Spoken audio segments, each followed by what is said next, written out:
Hi everyone, my name is Bailey Burns. I actually came here to the Explorers Festival to go look at rocks. So when I came to present, I didn't know exactly what I wanted to present on and what I could offer Iceland, but I realized what I could offer is the way that I think about space, the way I think about the future of humans in space, and essentially how to stay alive in space. Since I am new to Iceland, I thought I would introduce myself. My name is Bailey Burns. I'm from Denver, Colorado, in the United States, and I'm now living in Tucson, Arizona, which is a desert. So Iceland was a big change for me recently. I got my mechanical engineering degree from Colorado School of Mines a few years ago with a minor in business economics, and I have a master's degree in space resources, very similar to what Mark was talking about earlier. I'm also a lead systems aerospace engineer at a company called Paragon Space Development Corporation. And this is actually a huge part of my view on how humans will survive in space. Because obviously it's kind of hard to do that. When you think about space, it's trying to kill you at any given moment in probably at least 10 different ways. It's a very difficult environment to survive in. And as a result, we need to be putting all of our effort forward into how to survive humans, other life, whatever. I think, so I have a lot of ideas on how this can happen, and there's a lot of things that I will not be covering that was mentioned, such as radiation being a huge issue of things we need to consider. Temperature swings, all these different things. But I would like to cover three things specifically that I think we need to be focusing on as we get humans ready to go to space permanently. And the first one, I believe, is what I'm calling body. This is essentially, we need to survive. We have air down here on Earth, and there is no air in space. And a lot of other areas that we need to be focusing on, because it's not just us, it's plants, it's animals. All these things need to survive in space, and the way we do that is through what we call ECLSS. And this is what my company focuses on. It's ECLSS stands for Environmental Control Life Support System. And these are the aspects of what an ECLSS will do. From a very, very high level, this is everything we need to survive in space. I think food's not on there, which that is, at least I like food, so I don't know about you all. But the biggest area that I focus on is the air control. And that is up at the top, the temperature and humidity control, to make sure that it's comfortable and within a comfortable range, but also that things can function still. It's not too cold, not too hot, and that's obviously very difficult in space because a lot of people think of space being too cold, which it is cold. But because of the vacuum, if there is heat, the heat can't go anywhere. It just kind of stays. So there's also a lot of cooling aspects that people don't always consider. And that also plays into CO2 removal. Down here on Earth, we have a very nice system here. It's a nice cycle where we breathe in the oxygen and we breathe out the CO2.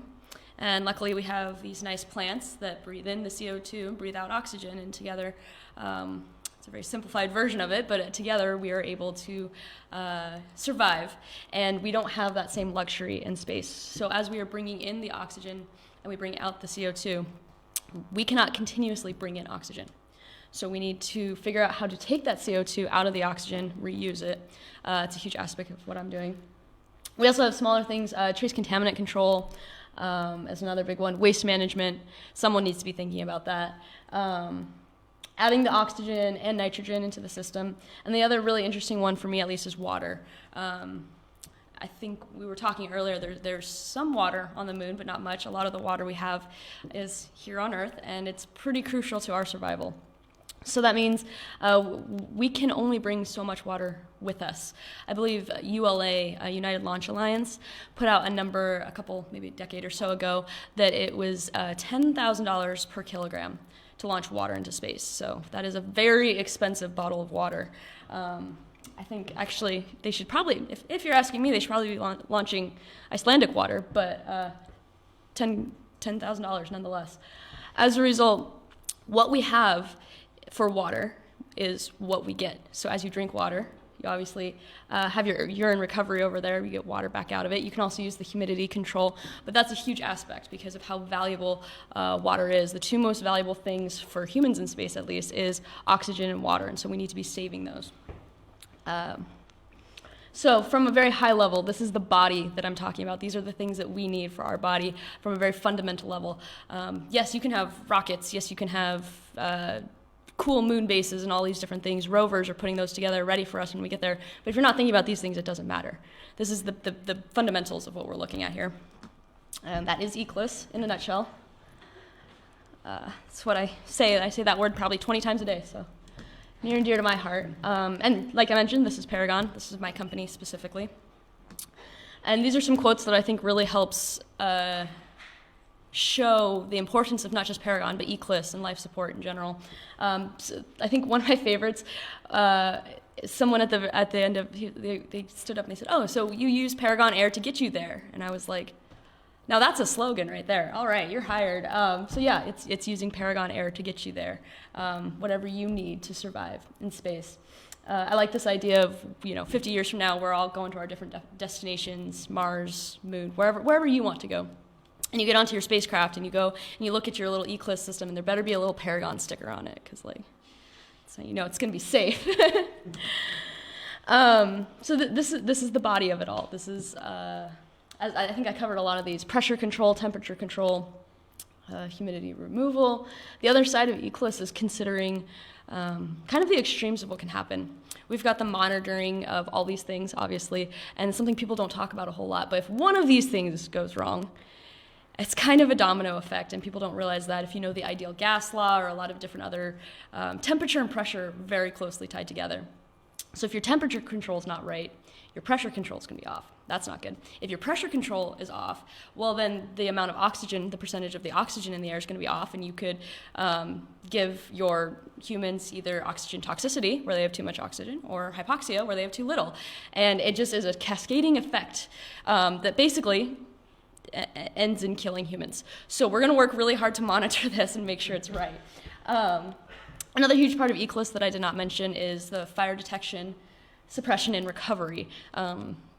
There's a lot of instances throughout space of fire being obviously a big issue. Oxygen pure environments, never a good thing to have a fire. And also because there's not a great way to deal with them when you're in a capsule and firemen are down on Earth. So what we focus on is the detection of it, and then the suppression of it, which is there's a lot of different ways to do that. The detection is part of the monitoring, but the suppression, you can do things such as removing the oxygen, or depressurizing and then repressurizing, CO2 removal. But then the fire recovery is actually, to me, the most important, because let's say you've recovered from this fire, but the air, you still can't breathe it. You don't get more air suddenly in space, so you have to learn how to clean the air from the fire, which is something we don't necessarily have to do here on Earth.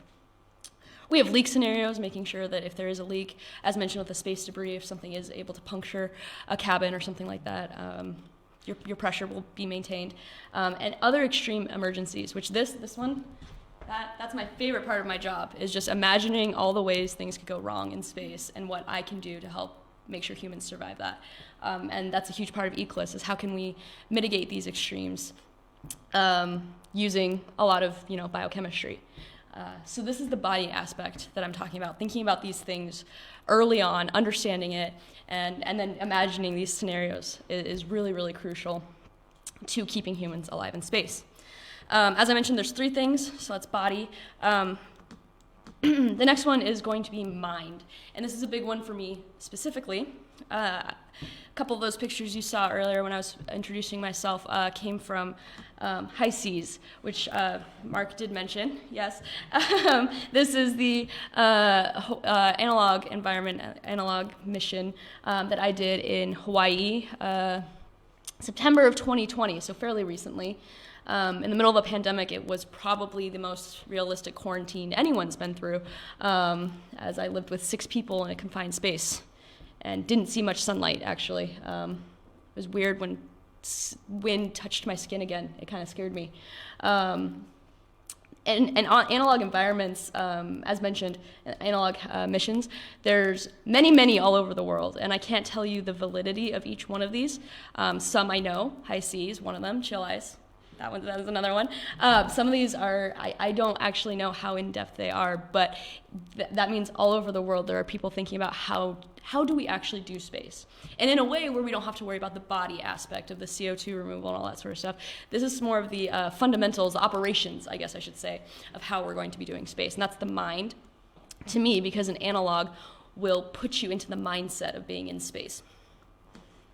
This is my crew, lovely group there. They really do become family when you're in an analog. It's your space family. So this is the habitat. Obviously, it was self-sustained, which means I think back here is the water over there, the water tanks, and then we've got our solar power up front for anything. And what this really taught me, kind of actually similar to ECLIS, is you need to be considering these things, watching power levels, watching the weather, watching water levels, all these different things that we don't really think about here on Earth. I don't, or in our normal environments. I don't know if you guys questioned if this lovely establishment would have enough power to support us today. Did that anyone think about? No one was worried about that? Okay. So that's a big issue when you're in an analog. You have to be thinking about that. Turning on the hot plate to make dinner. Do we have enough power to do that? No one was worried about that tea kettle? No? Okay. It's a different kind of mindset, and that's what I mean by mind. It's you're training your mind to think about these smaller details, which I struggled with in the beginning, but at the end of my 2 weeks, I think I got it down pretty well. And this is kind of life on the inside of the habitat. As I mentioned, the food, cooking, everything like that was a huge aspect that I had not considered. I am a frozen pizza girl myself, so when it came to cooking, I was not ready to do that without an oven or a microwave, and I had to learn, actually right there, I'm kneading bread, and we did make a pizza. It was not a good pizza, but we did make a pizza in this habitat. But I learned how to make like pizza crust and bread and all these things from yeast, like all the way from the beginning, which is not something I ever thought I would do. And that exercising down there, that's kind of the only window we had, and our exercise machine was in front of it. But yeah, exercising, I go for a run. I have my own things that I do to exercise, and it's very different in a habitat.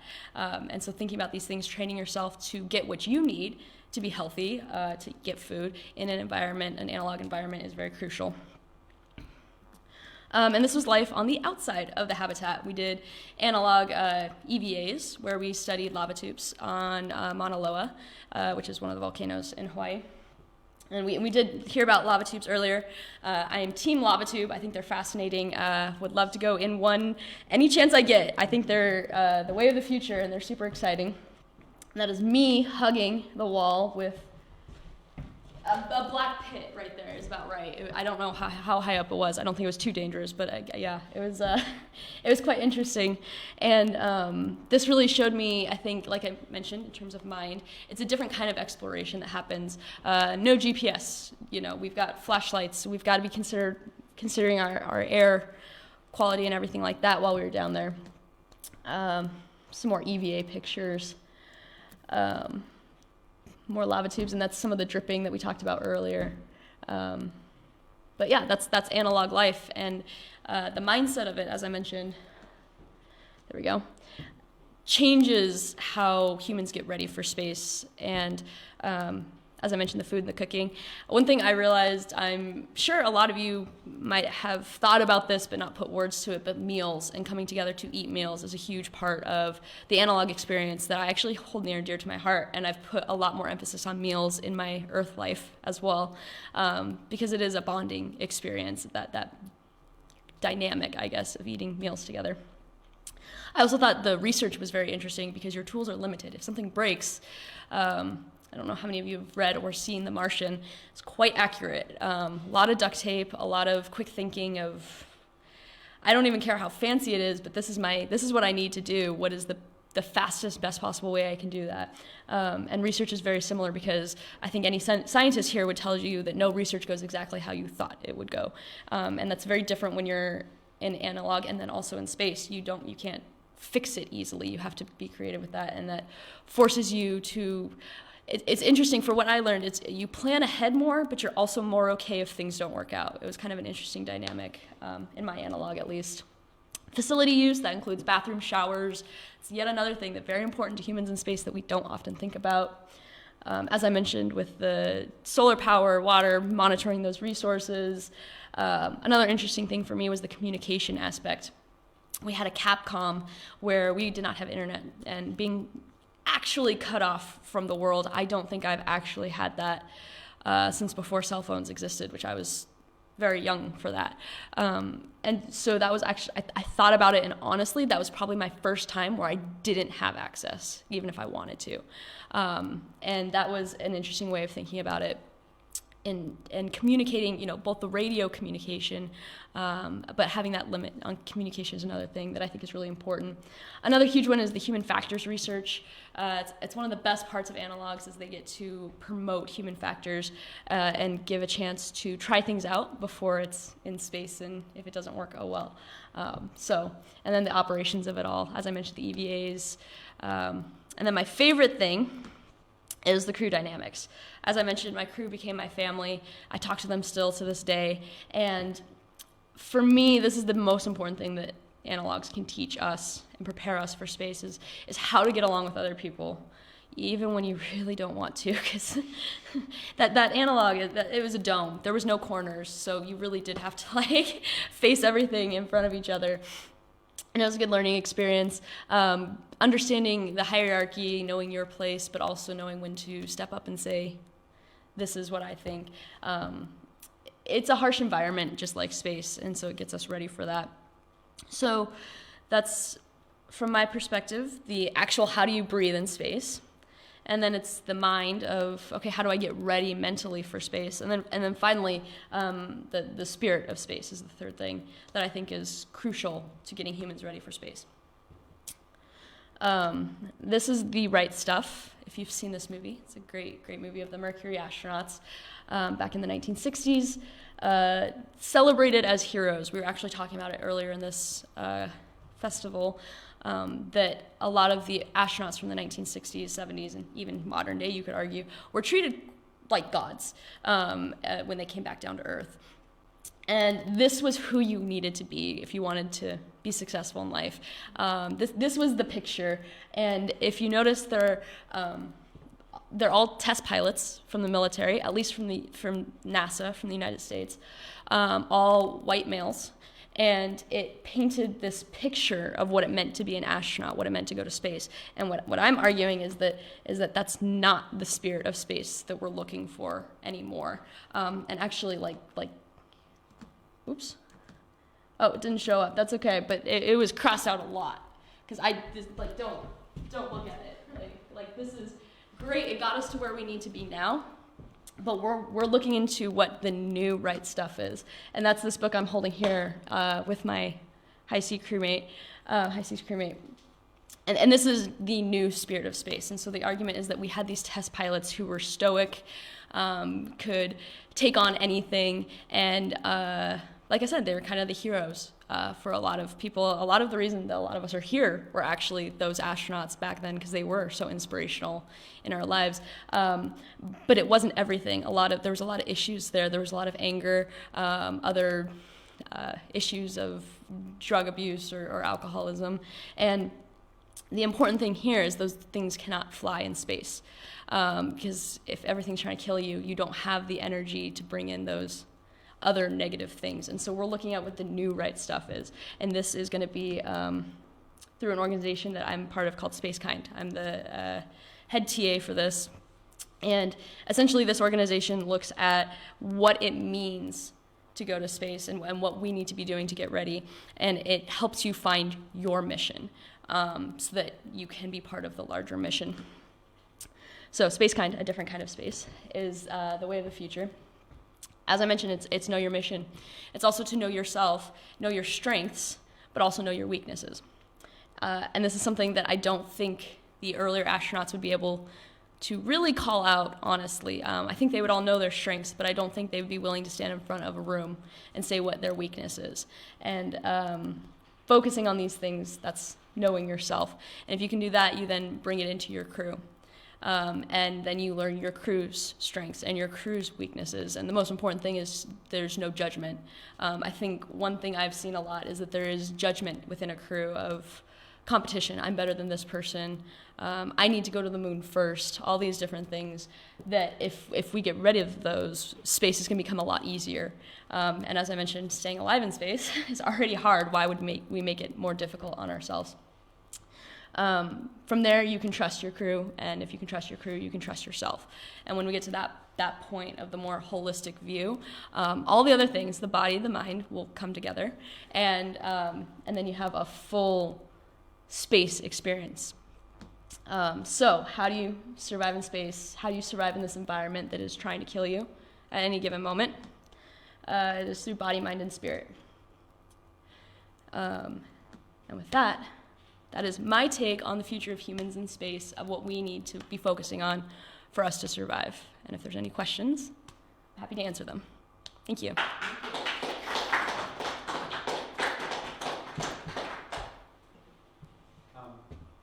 I do have one. I thought that you and Mark would have a lot to talk about. I'm sure that. Oh, most definitely, yes. But I'm just kind of wondering, because you drew up that map of an unbelievable amount of analog stations that I didn't have a clue about most of them. I can go back 1 sec. There we go. So there is a company that had activity here a couple of years ago called Fortran Logistics, and it's one of your partners. And they've kind of had this approach that, okay, so engineering is one, but actually one of the things that we are struggling with is the need for cooperation. And like how it's a huge amount of work just to find the skill and know that it exists. And I'm just wondering, with these missions, how do you kind of how do you carry knowledge from one mission to another? Do you have like an active platform for that? Or how do you exchange those knowledges? This is such a crucial part that actually back in the 60s, I would argue, was one of the downfalls, is that we were not sharing information and we were reinventing the wheel in different places. And so we had 6 wheels and 12 rockets or whatever that equaled. And I think that's a huge thing that is going to need to change when we go to space. Right now, as far as I know, there is not a standard platform to talk about these analogs. As I mentioned, this map even surprised me. So I definitely don't know everything out there. In terms of a platform, I'm actually helping to start up one, to help build one. It's called the Analog Astronaut Conference. Our second one is going to be held in Tucson, and the goal of that is to quite literally be a place for people all over the world to go to one single place, talk about things like, oh, these are the suits we're using. These are what's going on in our lava tubes. What's going on in your lava tubes? This is what we learned about crew dynamics, and actually open up that conversation. We're actually hoping, like, if there is hardware involved, we're hoping to have a platform of just kind of like a creative license where you can put anything on it. It's open source. Anyone can pull from it and build up their own analog, which actually you bring up a great point, that this is a great example of how analogs, right? We do analogs here on Earth to get ready for space. If we can get a functioning analog society that can all work together across the globe, my guess is that can transfer to space as well, of how we get all these countries to help with space. And then, you know, when we're living in different galaxies even, how can we still cooperate and work together? So that might be a great analog for how we handle that in space as well. Yeah, there are actually, as far as I know, 3 of these initiatives already. I think the Analog Astronaut community is, I think, the biggest. But you also have which is called just Analog Society. And you also have there was also, so there are multiple instances where they have tried to make a platform. And I'm actually in contact with some people from the IAF as well, to have a sort of a backbone, because I think that was mainly what was lacking. There was maybe 1 or 2 bases got together and said, okay, let's start to make a global platform. But that's too small. You need something that's already as an existing structure, like the SJC or like the IAF, to help with this. So in that case, I'm once again very interested in talking to you. Yeah, we'll be talking more. How we can actually make this work, because there are so many bases. There is little, actually, from a research perspective, way too little contact between those bases. Also, when you ask around at either of those bases, usually they know maybe 4 or 5 others, but not 36. And I'm pretty confident that there are even more. At least I know that there are at least 2 missing already on this map. And probably even a lot more. Like, I also don't know everything by far. So it's I think it would be very good to have, as you say, one platform, one environment where we can learn more from each other. We're going to get those 3 societies to talk. That's the point of that, yeah. Regarding the crew dynamics, it's a time factor, it's crucial in that. Have you seen or participated in studies where you tested out critical periods when it gets beyond 100 days and you get a new set of problems in crew dynamics? Yeah. What's your... I would argue grad school is a great analog for that because that got very tense. But actually, in all seriousness, I've not been part of any studies like that. This was a 2-week mission. I have talked to a lot of different analog astronauts and people who have participated in this. One thing that I thought was really interesting, every team seems to have a breaking point at about 75% of their mission. That's the line. However long their mission is. For mine, 2 weeks, so at a week and a half tension. My mentor was in one for 4 months, and at 3 months, they had issues. And really the psychology behind that is that you're in the honeymoon phase, you get to the halfway mark, and you move into the halfway mark, and you're all excited. And then by the time you're at that 75 mark, psychologically, you're not in the honeymoon phase. Things are kind of a routine by now, and you know the end is near, but it's not quite in sight. And that's when the things can bubble up. That's when things will... I mean, if you kind of think about it, everyone talks about, like, say, winter in Iceland. People talk about, usually around February, March, April, people are kind of over it, right? Christmas is over. You don't have that to look forward to. And that's kind of, it's very similar. You're in the home stretch, but you can't see the end yet. And I think that's very common for a lot of different analogs. I've heard that multiple times. The other thing, if anyone's heard of it, is the theories of form, norm, storm, perform. And those are the 4 phases of a crew or a team. If you want to break it up by that, like 25, 50, 75, 100%, in a sense, not in a timeline sense. Usually the beginning is this form phase where everyone's happy. We're all together. We're living in a moon base. This is amazing. That's the forming. You're starting to feel each other out. You're understanding whose role is what. And then you get into the norm, which is, all right, now we're kind of functioning. We're seeing where the issues are, and we're figuring it out. And then the storm part is almost every team goes through it, and people tend to freak out, and that's when they break down, and they can't come back from that storm of people are fighting, I don't know, maybe power goes out and call the mission off. I don't know exactly. But that storm phase, if you can get through that storm phase, you will reach the perform phase of being a high-functioning team. It's usually the storm phase. If you want the higher functioning team you are, the larger the storm phase. So it's one of those you have to work through that, and as a team understand that that is a very standard process through team dynamics and psychology. Thank you. Yeah, thank you guys.